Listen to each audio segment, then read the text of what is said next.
C'est bon. Bon, salut, aujourd'hui je vais te parler. Alors, je te fais pas en situation, alors faut essayer d'imaginer. Donc je viens de changer de réducteur de pression, j'arrête pas d'en parler. Alors là, donc tu vois, on a la bonne pression et tout ça. Donc tu règles ici. Bon, bref. Revenons à nos moutons. Alors, tout à l'heure, j'ai enlevé le réducteur de pression. J'avais précédemment fermé l'arrivée d'eau générale. J'avais aussi fermé l'arrivée d'eau sur la chaudière à gaz, l'Atlantique. Donc j'ai mis la bassine, c'est pas un problème, c'est simplement pour t'expliquer un truc. Donc ici on a une eau chaude avec la nourrice d'eau chaude sanitaire et ça c'est l'eau froide. L'eau froide elle fait ce circuit là. L'eau froide elle monte dans la chaudière là et elle ressort ici au point de vue d'eau chaude. Alors on se plaignait que ça en fait ça nous remplissait des bassines. On avait vidangé totalement l'installation et on avait un retour d'eau chaude par la nourrice d'eau froide. Ben, les clients ont touché, quand c'était des faits ici, ils disaient oh c'est chaud, c'est sur la nourrice d'eau froide. J'essaie d'être bien explicite pour des fois je vais vite et puis déjà que je prononce mal. Alors, on disait mais c'est une panne. Non, il n'y a pas de panne. Je vais t'expliquer. L'eau froide, elle est comme ça, elle monte. Elle passe ici. Puis ici, il y a en fait souvent dans ta chaudière, surtout les chaudières gaz mural, tu as un petit ballon d'eau chaude pour faire les démarrages. Souvent c'est 10 litres, 20 litres, 30 litres, ça dépend de la chaudière. Donc l'arrivée d'eau froide, elle rentre comme ça. Tu as un clapet anti-retour avant le ballon pour éviter que l'eau froide elle retourne. Et donc tu as ton ballon d'eau chaude d'eau froide qui devient chaude. Mais quand ça devient chaud, ça augmente en pression de volume.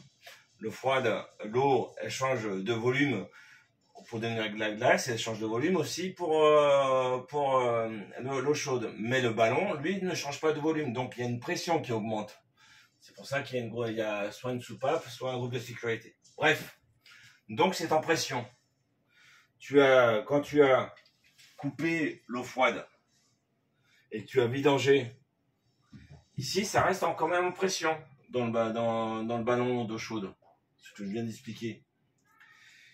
Quand tu vidanges ta maison, tu ouvres tous tes robinets de manière à ce que là, la flotte, elle tombe dans la bassine, elle tombe dans les éviers, elle tombe dans les lavabos.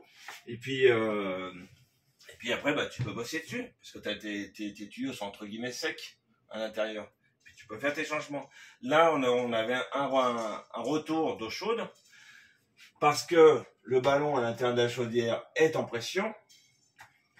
Du coup, comme tous les robinets sont ouverts de toute la maison et qu'ils restent en position ouverte, et ben, l'eau chaude, elle peut sortir naturellement de la chaudière, remonter dans tous les tuyaux et passer dans chaque robinet de l'eau chaude vers l'eau froide. Et après, ça retombe en gravité par ici. C'est un peu compliqué, hein. C'est théorique. Tout à l'heure, c'était compréhensible parce qu'on l'a fait ensemble. Hein. Et après, donc, on avait l'eau chaude qui est trop en pression, qui passe dans les robinets ouverts de la salle de bain, du lavabo, de l'eau chaude vers l'eau froide et qui ensuite retombe en gravité par là. Et donc, ce qui fait qu'on a un retour d'eau chaude ici, mais c'est pas une panne.